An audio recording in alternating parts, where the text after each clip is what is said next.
This is my incredible story about what happened in our family. My dad was a military pilot. He often had to fly to the most dangerous areas of battle, called the flashpoint. Unfortunately, he died during one of these missions. In my head, he was always strong, young, and brave.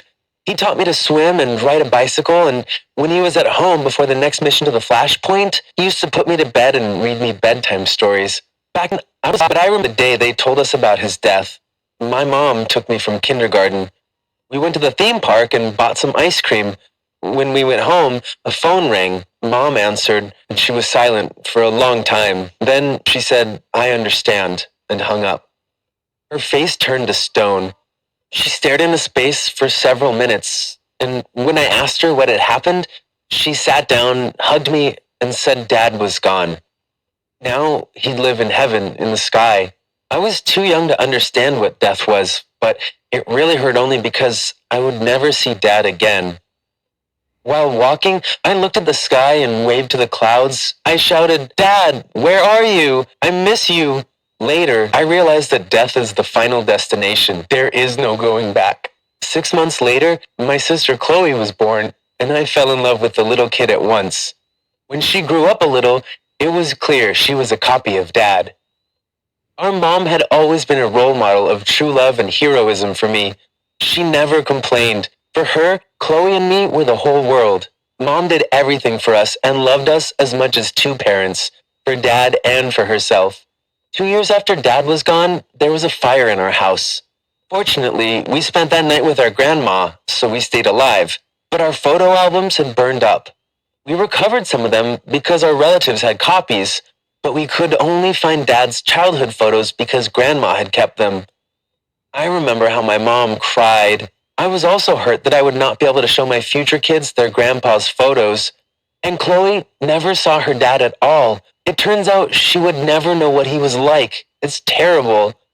In fact, from 8 years on, she started to ask about Dad. She wanted to look at his photos. For Mom, every request was like a real blow to her spirit. It was impossible to put up with.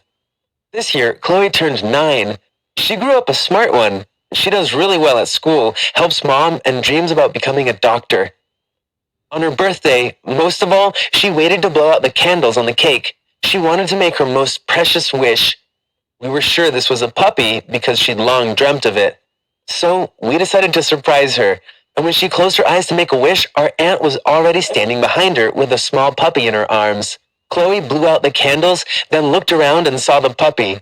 She burst into tears of joy, and she named the puppy Dream. That day, she didn't part with it for even a minute, and we were happy we gave her Dream on her birthday. That evening, when guests went away, Chloe and I went to bed, and I asked her if she liked everything today. She said, "Of course, Richard, but I want to tell you a secret. Just promise you won't tell anyone. In fact, I didn't wish for the puppy when I blew out the candles. I wanted to see our dad." I hugged her and said, "Unfortunately, it wasn't possible." She cried a little on my shoulder and we went to bed. The next morning, we went outside for Mom to take us to school. I noticed there was something in our mailbox, and I was sure they were just bills and decided to take them out to give them to Mom later. I was very surprised when I opened the box because there was a yellow envelope there. I looked at the sender's name. I was freaked out. There was my dad's name on it. I decided it was someone's bad joke and handed the envelope to my mom. I guess she thought the same thing when she saw the sender's name. Mom opened the letter, and the first thing she got out was Daddy's photo. She started crying and ran inside our home. Chloe and I looked at each other and followed her. For quite a while, Mom stayed in her room behind a closed door. We just stayed silent and waited. And then she came out, sat next to us, and showed Chloe some of Dad's photos. "It's Dad," she said. Chloe took the photo and sobbed. She said, "Our dad was incredibly handsome. I am so happy my wish came true so fast." There were many other letters in the envelope. Dad wrote them to Mom, Grandma, and me. Mom gave me a piece of paper that turned yellow over time, on which it was written, "To my son, Richard." Dad wrote that he misses and loves us. In exactly 153 days, he'd be with us and buy me a big car with the pedals I wanted. He asked me to be a good boy and help my mom. He wrote this letter when I was 5, so Dad wrote it in neat block letters so I could read it. And then he put a locket with an image of a plane in it for me. You know, it's hard to describe your feelings when you get a letter from the past.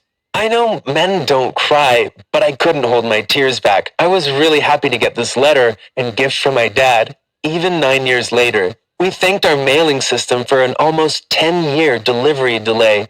After all, if the letter had been delivered on time, my dad's photos would have burned in the fire along with other things. After this, Chloe started to believe in miracles. She keeps her dad's photo in her school pencil case. I firmly decided that I'd also become a military man. Though my mom's against it, I think in the future she'll understand me and accept my choice. Please, like my story. Do you believe in miracles? Have you ever encountered such unusual things? Share your answers in the comments.